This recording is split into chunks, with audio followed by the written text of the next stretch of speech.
Sur le chemin de Compostelle, j'ai vécu avec une communauté en mouvement. Bonjour. Bonjour.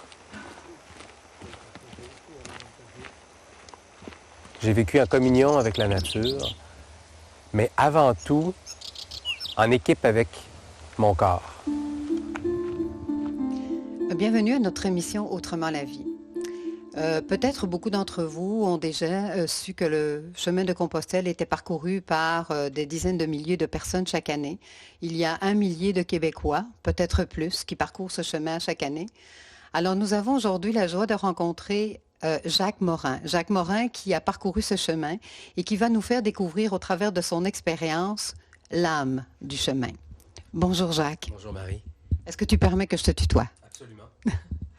Alors, Jacques, qu'est-ce qui a fait qu'un jour, tu as été attiré et que tu as décidé de faire ce chemin de Compostelle? Je dirais que c'est une histoire assez complexe, mais pour la rendre simple, j'avais été dans les monastères de France parce que je cherchais des occasions de découvrir des décors inspirants pour un peu faire le vide. Et j'avais trouvé ça vraiment bien. Et en étant dans certains monastères, j'avais croisé des gens qui faisaient le chemin de Compostelle. Et je m'étais intéressé au sujet depuis quelques années aussi, mais pas avec la ferme intention de le faire parce que j'étais pas vraiment un randonneur, quelqu'un qui aimait marcher des longues distances. Mais il y a eu un moment où je consultais souvent des livres sur le chemin de Compostelle et j'avais une émotion à chaque fois que j'ouvrais un livre qui traitait du chemin de Compostelle.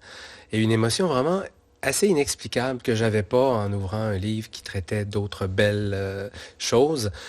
Et je me suis dit donc je vais suivre cet appel-là intérieur pour aller voir qu'est-ce que mon être a à me faire vivre sur ce chemin-là. Donc, j'ai commencé à me préparer, puis finalement, j'y suis allé dans l'espace de quelques années, là, entre le premier moment où j'en ai entendu parler vraiment et mon départ. Quand tu as commencé à faire le chemin, est-ce que il t'a semblé retrouver quelque chose que tu connaissais ou bien c'était vraiment une découverte? C'était vraiment une découverte parce que pour la première fois de ma vie, je marchais pour dormir dans un endroit nouveau à chaque jour avec une charge et une bonne distance. Donc, c'était quelque chose de nouveau. Et ce que j'ai eu l'impression de retrouver, c'était plus moi-même en cours de processus. Mais pour ce qui est de l'expérience elle-même, c'était totalement nouveau. Quand tu dis toi-même, qu'est-ce que tu as découvert de toi ou redécouvert de toi? Y a-tu des choses peut-être que tu avais oubliées ou que tu n'avais jamais contactées? Peut-être des choses que j'avais jamais contactées parce que sur le chemin, on rencontre nos limites physiques. Le corps est mis à dure épreuve et même si on est préparé, tout le monde rencontre des périodes de doute par rapport à sa capacité de faire le chemin. Tout le monde rencontre des souffrances, des ampoules, des tendinites, etc. Et le mental veut qu'on termine le chemin, veut qu'on fasse une certaine distance à chaque jour. Et c'est là qu'on fait face à des difficultés parce qu'on se juge, par exemple, de ne pas être aussi performant qu'on l'aurait souhaité. Et ça nous amène justement à se contacter différemment du contact qu'on a avec soi-même dans le quotidien. C'est ce que j'allais dire quand je te voyais faire un petit peu la description de ce que tu vivais pendant le chemin. Je me disais, ça ressemble drôlement à un chemin de vie. Ouais, c'est un chemin plein de surprises, plein de rencontres, mais aussi exigeant sur le plan physique. Donc, ça nous déstructure. On a des idées claires dans la vie, souvent des buts, des échéances qu'on essaie de suivre. Mais sur le chemin, la dynamique n'est pas la même parce que c'est le corps qui nous arrête. Donc, on doit en arriver à un respect du corps. Et c'est ça le défi. Et dans la vie de tous les jours, on peut se mettre de côté, on peut faire des choses dans beaucoup de compromis et peut-être payer le prix plus tard, mais sur le chemin, on paye presque tout de suite. Puis, qu'est-ce que ça t'a amené aussi dans ta dynamique avec l'environnement, avec la nature, avec les gens que tu as rencontrés? Ça m'a permis d'apprécier davantage la nature, c'est certain, parce que c'est des paysages magnifiques, des montagnes. Euh, pour ce qui est des gens, Ça nous ouvre moi, ça m'a ouvert aux rencontres. J'étais toujours heureux de faire une rencontre, mais je ne les provoquais pas. J'avais pas besoin d'aller vers les gens parce qu'il y avait toujours des gens, de toute façon, sur le chemin. Et je connaissais l'intérêt d'être en introspection aussi dans un exercice comme celui-là, de se contacter soi-même et de ne pas s'éparpiller dans des conversations qui peuvent être un peu inutiles, alors que il y en a qui sont extraordinaires, qui sont le fruit de la guidance. Donc, c'est de s'abandonner au mouvement et de s'ouvrir lorsque quelque chose nous est présenté, puis de ne pas essayer de créer quelque chose quand c'est pas nécessaire par peur de l'ennui, par exemple. Est-ce que c'est un exercice de vivre l'instant présent? Oui, parce qu'on n'a pas le choix. Effectivement, c'est vraiment... même si le mental est occupé à penser, on est ramené dans le moment présent par nos limites, par les efforts qu'on a à faire, par la gestion qu'on a à faire pour les endroits où on va dormir, où on va manger. Donc, même si on pense, on vit plus à travers notre corps le moment présent. Quand tu dis on pense, là, je me vois faire des milliers de kilomètres à pied. Là, à quoi est occupé le mental? Ah, à tout, hein? Le mental, c'est un turboréacteur, donc il est toujours actif. Il y a même quelqu'un qui m'a dit, c'est mieux de parler à quelqu'un parce que tu parles d'un sujet, mais quand tu penses seul, ça va dans tous les sens. Donc, on pense à chaque pas parce qu'il faut regarder où on met les pieds, parce que tomber avec un sac à dos, c'est plus pénible que tomber si on n'est pas chargé. On pense où on va manger, où on va dormir. Et on est à l'écoute des signaux de son corps aussi parce qu'on doit s'arrêter pour boire, pour se reposer. Donc, c'est une nouvelle relation qui s'établit avec son corps. Est-ce qu'il y a un processus un peu, parce qu'on pense à boire, où on va à boire, à manger, où on va loger, etc. Est-ce que ça a un lien avec la survie un peu? Je dirais qu'il n'y a pas de préoccupation par rapport à ce côté-là sur le chemin parce que c'est bien organisé. On sait qu'on va trouver un endroit. Il y a des moments où ça peut être plus difficile d'avoir un endroit, mais il y a toujours sur le chemin des infrastructures qui sont en place pour accueillir les gens. Un pèlerin de Compostelle ne dort pas dehors, à moins de vouloir le faire. Enfin, moi, j'en ai pas entendu de cas où les gens ont été vraiment mal pris par rapport à ça. Donc, c'est bien organisé et la survie, c'est plus d'écouter les signaux de son corps. C'est vraiment une chose qu'on ne peut pas mettre de côté. Et si on le met de côté, on paye très, très rapidement et très cher parce qu'il y a des gens qui doivent s'arrêter s'ils n'ont pas écouté leurs limites. Donc, on est vraiment à l'écoute de notre véhicule, là. Hein? On n'a pas de garage sur la route, là, mais on est à l'écoute de notre véhicule. Oui, puis c'est peut-être dans le monde actuel une des rares occasions qu'on a vraiment de développer un contact avec ses besoins, d'apprendre à prendre soin de soi, qui est peut-être le plus grand défi dans notre monde actuel avec toute l'accélération du temps et l'économie mondiale et le peu de loisirs qui nous restent. Sur le chemin, on a vraiment le privilège de comprendre cette importance-là, d'être en phase avec soi-même. Mais tu sais, on entend ça très souvent, hein? Prends soin de toi. Et n'oublie pas de prendre soin de toi. Mais finalement, j'ai l'impression qu'il y a beaucoup de gens qui ne savent pas ce qu'on veut dire ou on ne sait peut-être pas nous-mêmes ce qu'on veut dire dans prendre soin de soi. On est beaucoup dans un monde qui est géré par la reconnaissance extérieure. Donc, on agit pour atteindre un statut qui va nous procurer apparemment une certaine sécurité affective, monétaire, psychologique. Donc, c'est assez difficile de s'en remettre à l'extérieur pour son équilibre. C'est pour ça qu'il y a autant d'épuisement aujourd'hui, autant de maladies professionnelles, de dépression, parce que justement, on n'a pas le lien avec son message intérieur. On l'a perdu parce que ça va trop vite maintenant.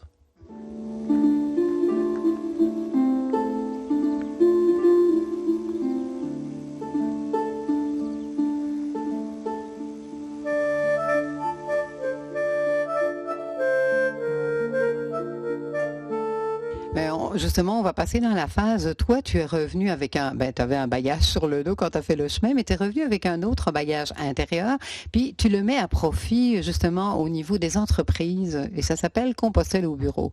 Alors, qu'est-ce que tu as ramené qui peut s'appliquer justement dans le monde du travail? Ben, ce que je souhaite faire, c'est de permettre aux gens qui n'ont pas le loisir ou le temps ou l'argent de faire Compostelle, de vivre à travers moi l'expérience, de la comprendre à travers un documentaire, à travers mon témoignage. Et à travers ça, de voir qu'est-ce qui s'applique dans la vie de tous les jours et particulièrement en entreprise, au bureau. Il y a vraiment des parallèles extrêmement intéressants que les gens peuvent établir et décider de changer leur vie au travail comme s'ils avaient été sur le chemin de Compostelle. Par exemple, d'écouter ses limites, de ne pas trop prendre de bagages sur son dos, au propre et au figuré. Euh, c'est ça. Donc, ce sont des notions qui sont euh, très présentes sur le chemin et qu'on n'a pas toujours la facilité de respecter dans un milieu de travail parce que justement, on a besoin de reconnaissance, on veut en faire plus, on ne veut pas parler de ses petits bobos parfois, etc. Il y a plein de parallèles absolument succulents qu'on peut établir entre la vie au travail et le chemin de Compostelle. Comment est-ce que c'est reçu en entreprise par, je veux dire, les entrepreneurs eux-mêmes qui acceptent de donner ce type de, est-ce qu'on peut appeler ça une formation, ce type de formation à son personnel? C'est avant-gardiste, c'est sûr, c'est sans précédent, mais les gens sont à un point où on n'a plus le choix. C'est que ça coûte très cher si on ne fait pas de démarche comme ça. Les gens vont aller jusqu'à l'épuisement et ils vont être remplacés par d'autres personnes moins expérimentées, donc ça va coûter plus cher. Alors, c'est sûr qu'il y a on est à un point tournant où les entrepreneurs ou les gestionnaires comprennent de plus en plus quelle est la pertinence de faire une démarche comme celle-là pour leurs employés, mais il faut qu'ils aient aussi cette conscience-là en eux qu'on peut aller chercher plus de force à l'intérieur de soi, qu'on peut devenir plus résilient et plus performant tout en se respectant. Parce que finalement, là, dans les employés, tu tombes parfois sur du monde qui ne s'est jamais posé la question, qui ne s'est jamais arrêté de dire, ben, j'ai peut-être la solution en moi. Je vous dirais qu'il y a de moins en moins de gens par contre, parce que je remarque depuis les quelques années où j'ai expérimenté dans ce domaine-là, au début c'était un peu un sujet tabou. On hésitait à s'identifier à une problématique de santé mentale. Mais il y a énormément de gens qui ont une problématique de santé mentale et le burn-out en est une. Donc, je vous dirais que le niveau de conscience s'est élevé à cause de la souffrance au travail qui a augmenté beaucoup. Donc, ça devient beaucoup plus accueilli, beaucoup mieux accueilli qu'avant. Les gens disent, ah oui, on a besoin d'outils, on a besoin de prendre du temps, de réfléchir, de trouver des pistes, de communiquer pour améliorer la situation dans le milieu de travail. Donc, en fait, là, on est face à un mur, puis on a vraiment à faire le chemin vers soi, dans le fond, c'est ça? Oui, vers soi, aussi vers les autres, parce qu'une des principales causes de l'épuisement professionnel, il y en a 4 ou 5 grandes, c'est justement de ne pas communiquer ce qu'on vit. Donc, lorsqu'on garde quelque chose en soi, ça bâtit une tension intérieure et ça génère souvent des problèmes assez graves. Donc, le contact avec les autres est très important. Comme on a le contact avec les autres sur le chemin, c'est important de pouvoir partager son vécu, puis de ne pas empiler des choses à l'intérieur de soi. Pouvoir se délester de choses au fur et à mesure. Mais pour avoir écouté ton DVD, je sais que là, tu te retrouvais à la poste pour aller renvoyer des choses, justement, parce que tu en avais trop pris. Oui, des choses indispensables au départ, mais qui deviennent trop lourdes, qui font qu'on a une douleur aux épaules, qu'on a des ampoules aux pieds parce qu'on est trop chargé. Et ça nous remet en question par rapport à la vie de tous les jours. Est-ce qu'on a besoin d'avoir autant d'objets autour de soi? Est-ce que ce n'est pas des choses justement qui nous empêchent de vivre simplement le moment présent? Mais c'est sûr que là, on s'en prend beaucoup sur le dos aussi, même en dehors des choses matérielles. On prend aussi la vie des autres sur notre dos bien souvent. Oui, il y a beaucoup de choses qui ne nous appartiennent pas et qu'on peut apprendre à délaisser. Mais c'est un processus naturel. On le fait par étapes, comme sur le chemin. On se dit, bon, ben là, j'ai peut-être plus besoin de cet objet-là et je vais m'en débarrasser. Mais c'est un processus qui demande une certaine intégration. Faut être bon avec soi, mais quand même être vigilant. Il faut avoir du discernement. Oui, et le chemin est une des façons justement d'aller voir l'essentiel en soi, d'aller voir parce que finalement, on est sollicité à 100% de nos capacités. Alors, ça nous amène vraiment à être avoir plus ce discernement qu'on n'aurait peut-être pas dans la vie de tous les jours parce qu'on s'éparpille un peu.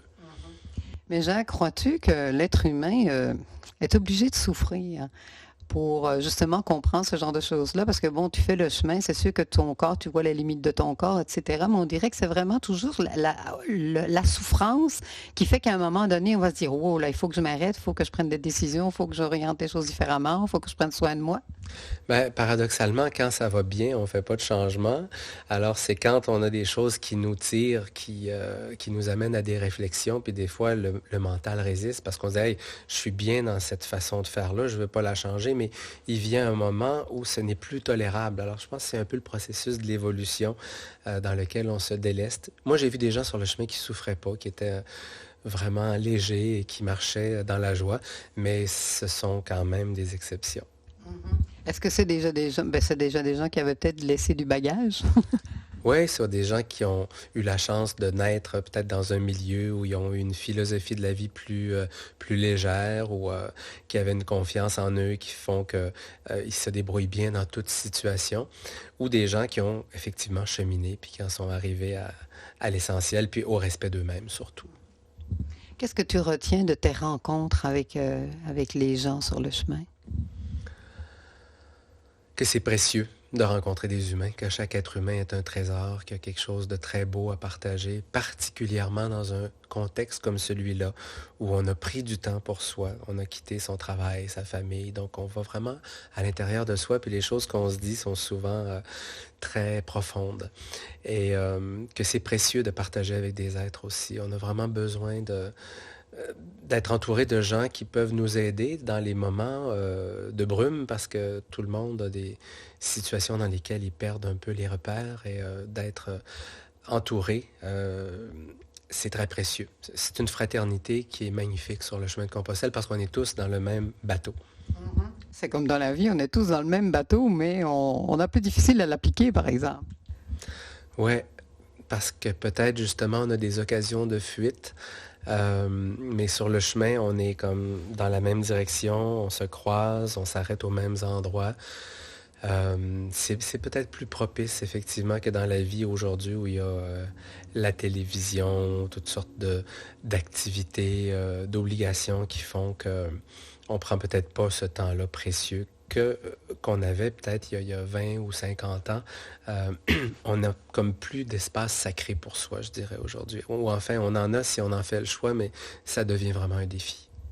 Donc, dans le fond, c'est ça, le chemin de Compostelle, c'est un peu un espace sacré qui nous permet physiquement d'entrer en contact avec le chemin de notre vie, mais on le voit clairement, c'est où on va, les gens qu'on rencontre, les croisements qu'on fait. Est-ce que c'est un peu ça?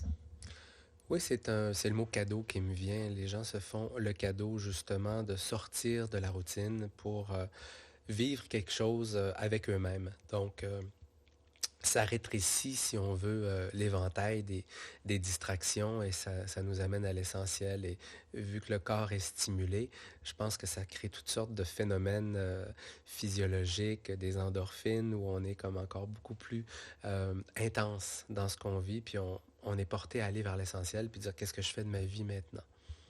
Dans le témoignage de ton DVD, j'ai entendu beaucoup de gens qui disaient marcher pour d'autres personnes. Comment tu ressens ça? Parce que bon, il y a beaucoup de gens qui doivent le faire pour eux-mêmes, mais en même temps pour d'autres. Ben, moi, je suis peut-être égoïste, mais j'ai eu tellement de difficultés à marcher pour moi que j'ai peut-être pensé à des gens à certains moments. Je me rappelle, ça me revient là, maintenant qu'on en parle. Mais j'ai pas décidé de faire le chemin pour une personne en particulier ou pour la maladie de quelqu'un. Ou j'ai fait mon chemin et je vous avoue que ça me prenait absolument toute ma capacité pour le faire, pour terminer chaque journée, parce que vraiment c'est très exigeant. Mais c'est vrai que j'ai pensé à certaines personnes qui auraient aimé le faire et j'ai eu souvent des pensées pour eux, effectivement. Mais dans le fond, si on va, il y a comme une unité hein, entre chaque être humain, ce qui fait que peut-être tu l'as fait quand même pour d'autres, par l'amour de toi, par le choix que tu faisais pour toi. En tout cas, À mon retour, j'ai senti le message clair de partager ce que j'avais reçu et je n'ai jamais arrêté. Depuis plusieurs années, je donne des conférences, je fais les formations en entreprise, il y a eu le DVD. Donc, je suis encore sur le chemin. Donc, de cette façon-là, oui, je le fais pour les autres, ou je permets aux autres peut-être de voir qu'est-ce qui peut leur être utile dans ce chemin-là, puis peut-être leur donner le goût de faire le petit pas qui manquait pour traverser le seuil de leur maison, puis s'offrir cette aventure-là. Mais c'est pas nécessaire de le faire le chemin, j'aimerais spécifier ça, parce qu'on peut faire quelque chose pour soi, chez soi.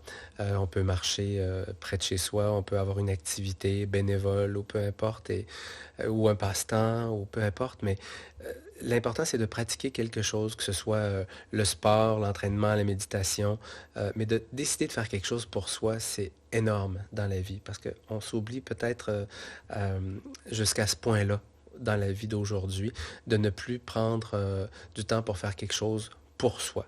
Et c'est très nourrissant, je dirais, ça transforme la dynamique de la vie, de prendre cette décision-là. Quand on dit pour soi, bien souvent, on a peur d'être égoïste hein, quand on fait un choix pour soi. Quelle est la définition que tu donnerais, toi, de l'égoïsme? C'est pas un mot que j'aime, l'égoïsme, parce que c'est péjoratif et je pense que on doit penser à soi.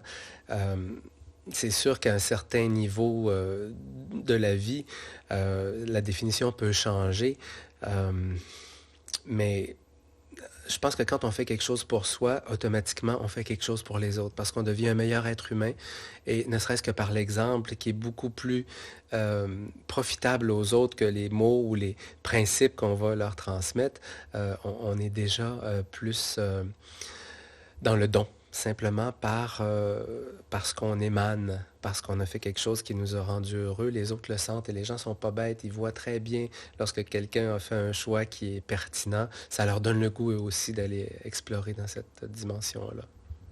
Puis aussi, le fait que tu rayonnes quelque chose, tu vas peut-être donner le goût aux autres de faire ce choix-là, de se choisir. Comme, ouais, c'est beaucoup plus puissant, à mon avis, que d'essayer de convaincre quelqu'un, par exemple. Il n'y a rien comme l'exemple, comme on dit. Mm. On n'est plus à prêcher hein, sur la colline. Est-ce qu'il y a des gens que tu as rencontrés dans le milieu du travail à qui tu as donné le goût de faire le chemin? Je le sais pas et ils me l'ont pas encore dit. Mais dans les conférences, oui, il y a des gens que je rencontre, même des fois sur des avions, qui me disent, on a assisté à votre conférence l'an dernier, puis on part pour le chemin aujourd'hui. Ça m'est déjà arrivé. C'est sûr que les gens sont tous en cogitation pour une certaine période à partir du moment où le projet commence et ça peut prendre des années, il y en a qui le feront jamais, mais c'est assez étonnant de voir comment les gens sont touchés par ce phénomène-là qui était pratiquement inconnu il y a 10 ans, ou même il y a 5 ans. C'est sûr qu'en Europe, c'est plus connu qu'ici, mais là, il y a vraiment un réel engouement au Québec pour le chemin de Compostelle. Oui, et curieusement, au Québec, plus qu'au Canada anglais, plus qu'aux États-Unis, on est les Américains qui vont le plus sur le chemin de Compostelle. Ça, c'est assez curieux. Il n'y a pas vraiment d'explication pour ça. C'est vrai que les Québécois, on était très voyageurs dans les années 60. Alors, c'est peut-être une autre vague de nouveaux voyageurs un peu plus pèlerins de l'âme ou en recherche de mieux-être. Qu'en recherche d'attractions touristiques ou d'histoire ou d'architecture. Donc, on est peut-être innovateur par rapport à ça. Je crois que c'est la pointe de l'iceberg. Il y a de plus en plus de gens qui vont avoir besoin de faire des démarches comme celle-là. Puis je suis sûr qu'il va y avoir des chemins qui vont s'ouvrir ici. Il y en a déjà des très beaux, mais il va y en avoir probablement d'autres qui vont s'ouvrir parce que c'est un instinct naturel chez l'être humain que de marcher, que de faire une démarche dans sa vie. Et ça s'est peut-être perdu à cause des transports en commun, mais je crois que ça va revenir parce que c'est un appel fort de l'intérieur, un appel inconscient. C'est vrai que quand on marche, hein, on est dans la conscience de l'action, du pas que l'on fait. Enfin, c'est au moins ce qu'on devrait faire, d'être dans la conscience de ce pas-là, du petit pas qu'on fait qui fait qu'au bout, on arrive à notre, entre guillemets, réalisation peut-être. Oui, c'est assez profond comme question, mais ça nous amène dans la conscience d'être créateur de sa vie, peut-être, plus que euh, dans la vie de tous les jours où on est bombardé par des modèles tout faits. Donc sur le chemin, oui, on fait un pas et on entre en contact avec soi et ça définit davantage ce que l'on est et ce que l'on souhaite. Alors c'est très juste ce que vous dites. Euh, Jacques, si tu avais une proposition, je ne sais pas, quelque chose à dire à quelqu'un qui vit des moments difficiles à l'heure actuelle, parce que je pense que beaucoup de gens vivent des moments difficiles. Il y a vraiment quelque chose qui se passe un mouvement planétaire qui fait qu'on est obligé d'avancer. Qu'est-ce que tu donnerais comme conseil? D'accueillir ce qui est. C'est peut-être le plus grand, peut-être pas le plus grand défi, mais la première étape. D'accueillir ce que l'on vit. Euh, le non-jugement. C'est très facile. Ça, c'est difficile. D'abord, le non-jugement de soi, d'abord. Mm. Oui, parce que effectivement, si on se met un poids supplémentaire à celui qu'on a déjà, c'est sûr qu'on va craquer beaucoup plus vite. Donc, d'accueillir ce qui est là, sachant qu'il y a une raison à ça. La souffrance, il ne faut pas courir après, mais quand elle est là, je pense qu'il ne faut pas la fuir. Il faut vraiment respirer dedans, l'enraciner, l'accueillir, peut-être même la remercier parce que elle est porteuse d'un cadeau qu'on ne voit pas sur le coup, c'est certain, parce que personne ne veut souffrir. Mais cette première étape-là est vraiment, à mon avis, essentielle. Et d'accepter qu'on a des limites, d'accepter que même si on est outillé, même si on a un corps physique qui est résistant, même si on est intelligent, qu'on a un bon travail, qu'on a une belle vie de couple, euh, on est tous susceptibles de rencontrer des moments au cours desquels on va se sentir sans recours. Et on est dans un monde où on voudrait être parfait, on fait beaucoup de publicité pour les assurances, à la télévision, etc. Mais le chemin nous amène justement à ça, le chemin de Compostelle, à des situations imprévisibles. Et il faut revenir à cette capacité-là de faire face à l'imprévisible, d'accepter qu'on puisse être sans recours, qu'on puisse être découragé, triste, ne serait-ce qu'un moment, pour passer à autre chose. Mais de combattre ces états-là, c'est peut-être le pire des pièges parce que c'est inhérent à la vie d'être en transformation en tant qu'être humain, comme les arbres perdent leurs feuilles et renaissent au printemps. On est des êtres aussi vivants qui ont des cycles. Et de s'accepter comme ça désamorce beaucoup de souffrance, je crois. Mais c'est plus facile à dire qu'à faire. Est-ce que tu viens en quelque sorte de nous donner une définition du lâcher-prise pour toi? Oui, une partie de la définition, parce qu'il y a beaucoup d'autres corollaires à cet énoncé-là qui sont de savoir demander de l'aide, de communiquer, de prendre du temps pour soi, de se faire plaisir. Tout ça peut apparaître superflu et égoïste dans un monde de performance, mais je crois que la vraie performance résulte d'une transformation de l'être et qui accompagne son mouvement. Et ça, c'est un défi parce qu'il n'existe pas de manuel d'instruction ou de l'opérateur pour les temps qu'on traverse. Alors, il faut vraiment pouvoir aller en dedans de soi et la souffrance ou les moments rapides de changement rendent ça très difficile de rentrer en soi. C'est pour ça que la marche est bonne, c'est pour ça que la respiration est bonne, c'est pour ça que les exercices sont essentiels et qu'il faut en prendre conscience parce que sinon, on est condamné. La pression devient forte et on n'a pas l'ancrage suffisant pour traverser les tempêtes à ce moment-là. Donc, un conseil à nos téléspectateurs, commencer par marcher? Oui, marcher, mais peut-être avant de marcher, respirer aussi, de prendre le temps de respirer consciemment. C'est vraiment le souffle, c'est la plus grande force qu'on a. Et il faut respirer pour marcher. Mais les deux, disons, sont de très bonnes attitudes à développer consciemment pour contacter sa force intérieure. Jacques, je te remercie beaucoup d'avoir partagé tout ça avec nous. Puis, je vais te souhaiter de continuer ton chemin de Compostelle, puis je vais m'engager sur le mien. Ben, merci Marie.